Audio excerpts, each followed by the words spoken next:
ये वाली मिठाई जैसे ही बनाकर मैंने अपने बेटे को खिलाई ना, उसको तो बहुत पसंद आया। उसने खाने के साथ साथ एक सवाल मुझसे किया, क्या मम्मी आप मुझे इसे टिफ़िन में भी देंगी? तो ये है अनरसा, जो कि यूपी में ना इन महीनों में सावन में तीज त्यौहार पर बनाया जाता है। जैसे कि अभी तीज आ रही है, तो तीज पर इसको ज़रूर बनाया जाता है। बनाने की विधि मैं आपको इंस्टेंट वाली बता रही हूँ, क्योंकि हम वही बना रहे हैं। तो उसके लिए मैंने सवा कप चीनी लिया है, थोड़ा-सा मीठा कर लिया है इसको।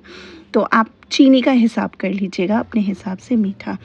वैसे थोड़ा मीठा ही अच्छा लगता है। अब मैं इसमें डाल रही हूँ 2.5 कप दूध।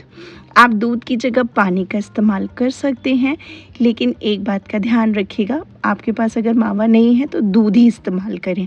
तो मेरे पास भी मावा नहीं था, तो मैंने इसमें दूध डाल के बनाया। ये कम बजट में बनने वाली मिठाई है, जो बहुत अच्छी लगती है।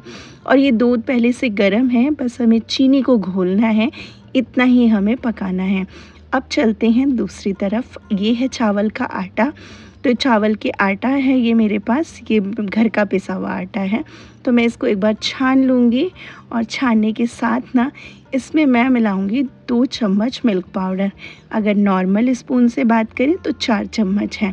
इसमें मावे जैसा टेक्सचर आने के लिए, क्योंकि मावा तो है नहीं हमारे पास, तो ये इंस्टेंट वाला बन रहा है, इसलिए मैंने इसमें मावा भी ऐड नहीं किया है।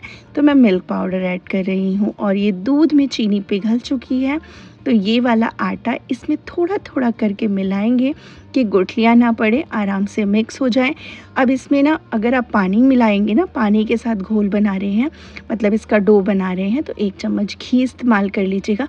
लेकिन दूध से बना रही थी तो दूध में ऑलरेडी चिकनाहट थी, क्योंकि दूध पहले से गर्म था।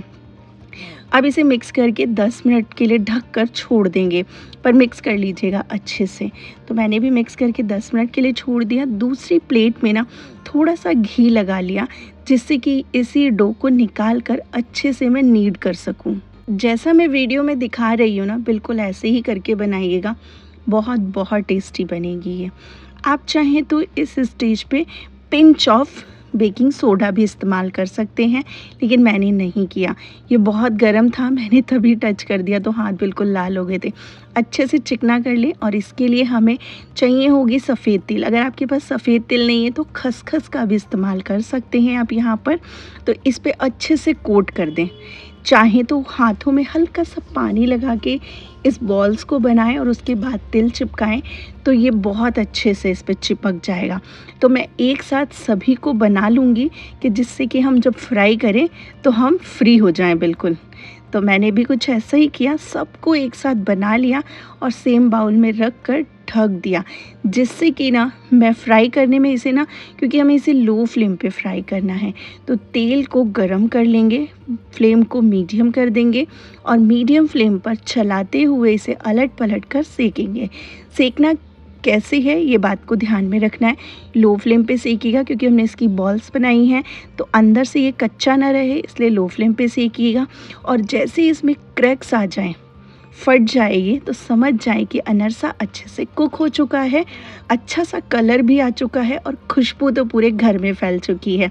तो एक बार इस रेसिपी को मेरे तरीके से ज़रूर बनाइएगा, बहुत बहुत अच्छा लगता है। तीज त्यौहार जैसे ही आता है ना, तो बहुत ही अच्छी लगती है मीठे की रेसिपी। तो आप एक बार ज़रूर बनाइएगा। मेरे बेटे को तो बहुत ही पसंद आया, बोला मम्मी आप तो बनाती नहीं हो, कभी कभी बनाती हो, आप रोज़ बनाया करो, क्योंकि बच्चों की फरमाइश ऐसी होती है। तो ये बहुत ही सिंपल वाला है, इंस्टेंट वाला है, आप इजीली बना सकते हैं। मैंने बना लिया। तो आपको रेसिपी पसंद आई है तो एक बार ज़रूर ट्राई करिएगा। कोई भी डाउट्स हो आपको तो आप मुझे एक मैसेज कर सकते हैं, मैं आपको ज़रूर रिप्लाई करूँगी। और रेसिपी पसंद आई तो वीडियो को लाइक कर दीजिएगा, चैनल को भी सब्सक्राइब कर लीजिएगा। ऊपर से क्रिस्पी, अंदर से सॉफ्ट बनता है ये, तो बनाएं और खाएं। फिर से मिलेंगे एक और रेसिपी के साथ।